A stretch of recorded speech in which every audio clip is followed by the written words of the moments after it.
Assalamualaikum warahmatullahi wabarakatuh. Alhamdulillah, alhamdulillahillazi anzalal Qur'an wa khalaqal insana wa 'allamahul bayan. Asyhadu an la ilaha illallah wahdahu la syarikalah wa asyhadu anna sayyidana wa nabiyyana Muhammadan abduhu wa rasuluh. Allahumma salli wa sallim ala sayyidina Muhammadin wa ala alihi wa ashabihi ajma'in, amma ba'd. Subhanaka la ilma lana illa ma 'allamtana innaka antal alimul hakim. Sadaqallahul azim wa sadaqa rasulul karim. Alhamdulillah, segala puja dan puji senantiasa kita panjatkan kehadirat Allah Subhanahu wa taala dengan segala kesyukuran atas begitu banyak nikmat yang telah Allah curahkan kepada kita semuanya. Begitu banyaknya nikmat sampai kita tak akan mampu untuk menghitungnya. Maka kata Allah, wa in ta'uddu nikmatallahi la tuhsuha.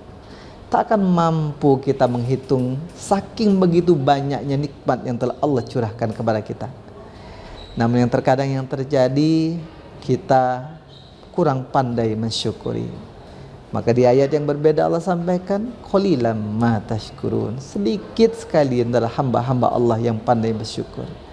Karena itu mudah-mudahan kita sama-sama berdoa, kita sama-sama berharap, mudah-mudahan kita semuanya, sahabat semuanya yang menghadiri ataupun menyimak tayangan ini dari rumahnya masing-masing, kita menjadi bagian dari hamba-hamba Allah yang pandai mensyukuri tersebut. Amin ya rabbal alamin. Salawat beriring salam tak lupa pula kita aturkan senantiasa kepada Rasulullah Muhammadin sallallahu alaihi wasallam.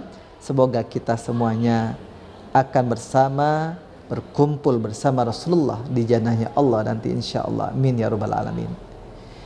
Pada kesempatan hari ini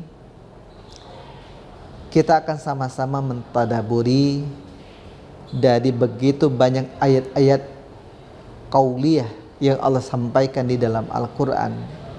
Di antaranya khusus pada hari ini kita akan sama-sama saling kuat menguatkan kembali, saling ingat mengingatkan kembali, karena itu hanya yang bisa kita lakukan. Dari sekian banyak ikhtiar kita, selain ikhtiar untuk membangun kehidupan lebih baik, yang paling utama ikhtiar untuk menyiapkan bekal sebelum nanti tibanya kembali kepada Allah Subhanahu wa taala. Di dalam Al-Qur'an surah Al-Baqarah ayat 43 ada satu ayat yang begitu singkat namun mengandung makna yang begitu dalam. Allah Subhanahu wa taala berfirman, a'udzubillahi minasyaitonirrajim. Bismillahirrahmanirrahim. Wa aqimus shalah wa atuz zakah warka'u ma'ar rakiin. Apa yang Allah sampaikan di sini?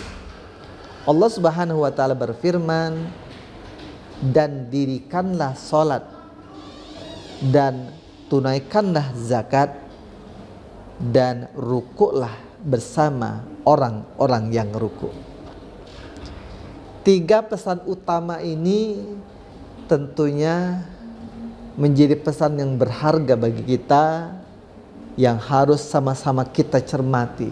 Karena ini ada sebuah pondasi, sebuah jalan ataupun pedoman bagi kita yang mudah-mudahan ketika kita mampu memaknai dan mengamalkan, ini menjadi jalan menuju kita untuk mulia nantinya di hadapan Allah Subhanahu wa taala. Kita lihat dari tiga ayat ini setidaknya tentunya mengandung tiga pesan. Nanti kita lihat juga apa yang Allah sampaikan dari ayat sebelum dan sesudahnya.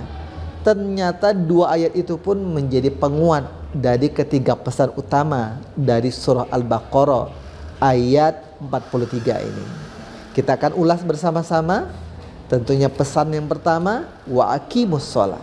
Allah memberikan pesan kepada kita untuk mengingat kembali, mengoreksi kembali tentang kualitas sholat kita sebagai bentuk penghambaan kita kepada Allah Subhanahu wa Ta'ala. Bagaimana ulasannya? Kita akan ikuti, akan kita simak lebih dalam lagi setelah yang satu ini.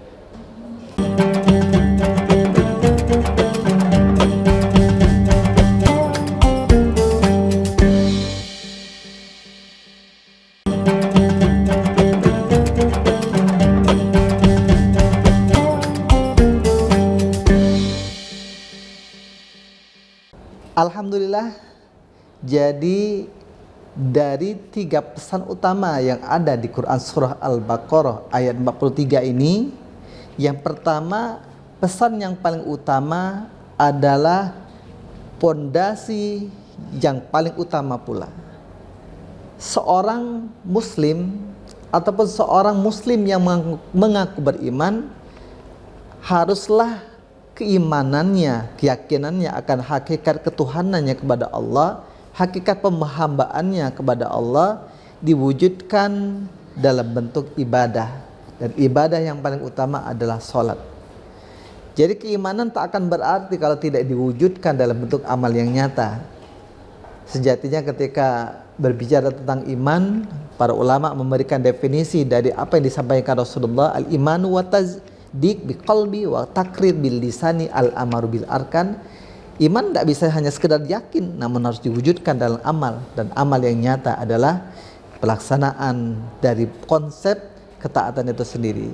Dan ibadah yang paling utama sebelum ibadah-ibadah yang lain yang nanti kata Rasulullah akan dinilai oleh Allah, akan dihisap oleh Allah adalah sholat. Maka seorang yang beriman, seorang yang mengaku sebagai seorang muslim, maka patutlah ia untuk menjaga sholatnya. Karena kalau tidak menjaga sholatnya, maka diragukan keislamannya, apalagi keimanannya. Maka seorang muslim yang baik, seorang yang beriman, tentunya dia akan menjaga betul-betul sholatnya. Dan tentunya bukan hanya berdiri dirinya di dalam sholat, namun ia penuhi rukun, syarat, hak dan kewajibannya di dalam sholat itu sendiri. Pada masa Rasulullah SAW, sampai ada seorang dari pemuda Arab Badui yang datang kepada masjid Rasulullah. Ia laksanakan sholat, namun apa yang terjadi? Selepas dia sholat, Rasul berkata, ulangi sholatmu. Akhirnya dia ulangi sholatnya.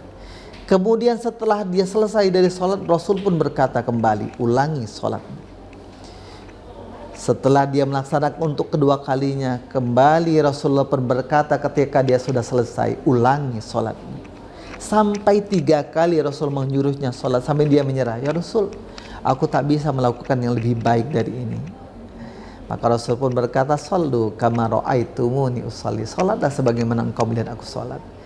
Kenapa disuruh mengulang 3 kali? Karena ia tak memenuhi rukun dan syarat-syarat salatnya. Ia tidak melaksanakan salat dengan baik, dan bahkan Rasulullah sudah memperhatikan dirinya bukan dari saat dia berdiri salat, tapi sebelum dia salat. Karena sebelum dia beranjak untuk melakukan salat pun, mulai dari persiapan pun tak sempurna. Apa itu? Wuduknya tak sempurna. Maka bagaimanakah sah salat seorang kalau wuduknya pun tak sempurna? Maka penting bagi kita untuk memperhatikan bagaimana kualitas salat kita. Penuhi rukun dan syaratnya, penuhi hak kewajibannya. Bagaimana untuk dapat memenuhi rukun dan hak dan kewajiban di dalam salat ini? Tentunya kita harus mempelajari bagaimanakah sholat yang sebenarnya. Bagaimana kaidah fikih memberikan penjelasan tentang bagaimana sholat yang baik, sholat yang sempurna. Barulah mudah-mudahan ketika sudah dipenuhi hak, rukun dan kewajiban itu, sholat itu pun bernilai di hadapan Allah Subhanahu wa Ta'ala. Yang pertama yang kita perhatikan adalah sholat kita. Sholat pun juga kata Rasulullah sebagai pondasi, as-sholatu imanuddin. Seorang yang beragama maka ia penuhi sholatnya. Maka sholat seseorang akan dipenuhi rukun-rukunnya, dia akan memenuhi pondasi itu, sehingga barulah sholat itu menjadi bernilai di hadapan Allah Subhanahu wa Ta'ala. Baik, kita akan lanjutkan setelah ini dengan bahasan berikutnya.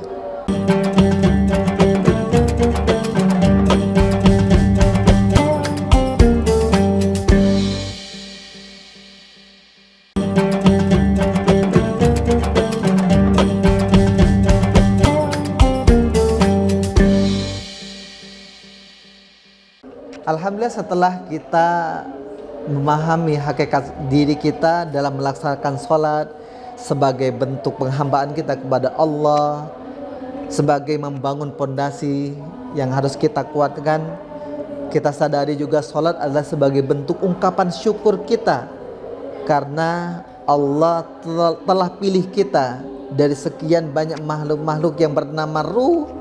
Kita yang Allah pilih untuk menjalankan amanah kehidupan dunia. Maka berdiri kita di dalam sholat pun sebagai ungkapan rasa syukur itu termasuk juga rasa syukur dari sekian banyak karunia yang telah Allah karuniakan kepada kita.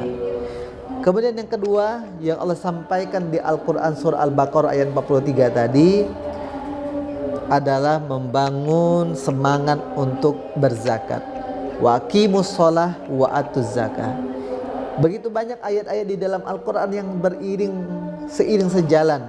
Wa aqimus shalah wa atuz zakah, menunjukkan bahwa tak sempurna sholat seorang hamba kalau tidak diiringi kewajiban membayar zakatnya. Karena zakat adalah sebagai pelengkap. Ketika di akhir Ramadan, umat muslim pun membayar zakat fitrah sebagai penyempurna ibadah puasa Ramadannya, sebagai penambal hal-hal yang mungkin tak sempurna di dalam Ramadannya. Kemudian selain zakat fitrah, ada zakat harta. Menunjukkan apa? Bahwa dari sekian banyak karunia yang Allah berikan kepada hamba-hambanya, ada hak-hak lain bagi orang lain dari setiap harta yang telah Allah karuniakan padanya. Jadi kalau adapun ada uang, ada kendaraan, ada rumah yang mewah, di situ ternyata ada bagian hak lain yang harus kita bagi kepada sesama saudara muslim. Menunjukkan bahwa seorang muslim bukanlah makhluk yang individualis. Ada semangat lain bahwa di balik hartanya itu ada kewajiban dirinya untuk berempati juga kepada saudara sesama muslim, berbagi kepada saudara muslim. Di sini ada satu semangat yang harus dijunjung, bahwa sesungguhnya setiap muslim bukan hanya memperbaiki hubungannya dengan Allah, tapi juga memperbaiki hubungannya dengan sesama manusia. Dan yang ketiga, yang terakhir, yang Allah sampaikan di Quran surah Al-Baqarah, tentunya menjadi pelengkap dari pesan pertama dan kedua. Ketika Allah sampaikan warka'u ma'ar-raki'in, rukuklah beserta orang-orang yang rukuk. Dari kalimatnya saja sudah kita bisa maknai. Dan para mufasir, para ahli tafsir pun memberikan penjelasan yang dimaksudkan oleh Allah warka'u ma'ar-raki'in, menunjukkan bahwa rukuklah beserta orang yang rukuk, menunjukkan pentingnya membangun kekuatan jamaah. Bukan rukuk sendirian, tapi bersama orang-orang yang rukuk. Menunjukkan apa? Membangun kekuatan jamaah itu begitu nilai, menjadi penyempurna dari sholat seorang hamba, dari zakat seorang hamba, bahwa tak akan mampu dia berzakat kalau tidak ada yang dizakati, dan tak mampu dia berbagi kalau tidak ada tempat berbagi. Menunjukkan apa? Membangun kekuatan jamaah, membangun kebersamaan, membangun ukhuwah Islamiyah, membangun rasa peduli dan empati kepada sesama saudara muslim. Itu menjadi pelengkap dari setiap amal-amal ibadah dan amal-amal soleh setiap hamba. Maka penting bagi kita untuk memperhatikan dan menjaga bahwa setiap diri kita, ketika kita bisa mampu melakukan ketaatan bukan untuk sendiri, tapi ketaatan dalam bentuk jamaah lebih baik. Ketika kita mampu untuk membangun ibadah kita bukan hanya sendirian di rumah-rumah kita, tapi membangun, memakmurkan rumah-rumah Allah, tentunya menjadi lebih baik nilainya di hadapan Allah Subhanahu wa taala. Maka kesan yang ketiga ini menjadi pelengkap, sekali lagi menjadi pelengkap, penyempurna dari apa yang Allah sampaikan, waqimus shalah wa atuz zakah warka'u ma'ar raki'in. Pemirsa yang insyaallah dimuliakan Allah Subhanahu wa taala, setelah kita berusaha membangun kekuatan jamaah ini, membangun kekuatan bahwa diri kita haruslah berdiri dalam satu barisan yang sama menuju ridha Allah Subhanahu wa taala. Ternyata di ayat sebelumnya Allah pun berikan sebuah warning, sebuah peringatan bagi kita. Setelah kita mampu menyempurnakan ketaatan kita kepada Allah, membangun kekuatan jamaah, membangun kekuatan bersama menuju jalan Allah, ternyata yang pertama di ayat 42-nya Allah sampaikan, wala talbisul haqqo bil batil. Jangan campur adukan kata Allah yang hak dengan yang batil. Menunjukkan untuk terus meluruskan secara istiqomah jalan-jalan kebaikan, hal-hal kebaikan, jangan sampai terkotori dengan hal-hal yang berbau maksiat, berbau kesyirikan yang tidak disukai oleh Allah Subhanahu wa taala. Dan di ayat 44-nya Allah juga sampaikan untuk menjalankan itu semua ternyata memang tak mudah. Akan ada kerikil-kerikil tajam, akan ada hal-hal yang membuat kita menjadi goyah. Maka yang menjadi tambahan pesan di ayat 44-nya Allah, bangunlah kesabaran yang paripurna untuk mewujudkan itu semuanya. Pemirsa Kompas TV yang insyaallah dimuliakan Allah Subhanahu wa taala, ini yang mungkin kami bisa sampaikan pada kesempatan hari ini, menjadi sebuah pesan berharga bagi kita semuanya. Wabil khusus bagi kami yang menyampaikan, mudah-mudahan dapat kita amalkan dalam kehidupan kita untuk menuju jalan keridhaan di sisi Allah Subhanahu wa taala. Semoga bermanfaat. Hadanallahu wa iyyakum ajma'in. Wassalamualaikum warahmatullahi wabarakatuh.